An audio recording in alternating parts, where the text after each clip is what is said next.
जय माता दी। आज मैं एक जनेऊ के गीत गाने जा रही हूँ। अगर अच्छा लगेगा तो लाइक शेयर कमेंट जरूर करना। अंगना में बहे सरजू धारा, बरुआ बाबू खेलन वारा। अंगना में बहे सरजू धारा, बरुआ बाबू खेलन वारा।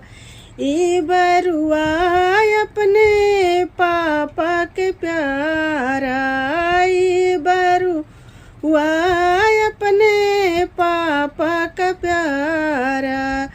मम्मी के आँखों का तारा, बरुआ बाबू खेलन वारा।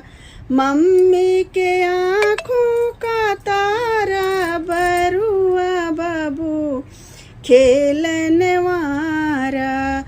अंगना में बाहे सरजू धारा, बरुआ बाबू खेलन वारा।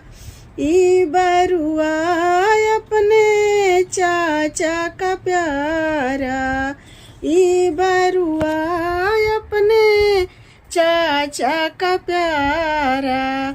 चाची के दिल का सहारा, बरुआ बाबू खेलन वारा। चाची के दिल का सहारा, बरुआ बाबू खेलन वारा। अंगना में बहे सरजू धारा, बरुआ बाबू खेलन वारा। अंगना में बहे सरजू धारा, बरुआ बाबू खेलन वारा। ई बरुआ अपने भैया का प्यारा, ई बरुआ अपने भैया का प्यारा। भाभी के दिल का सहारा, बरुआ बाबू खेलन वारा। अंगना में बाहे सरजू धारा, बरुआ बाबू खेलन वारा।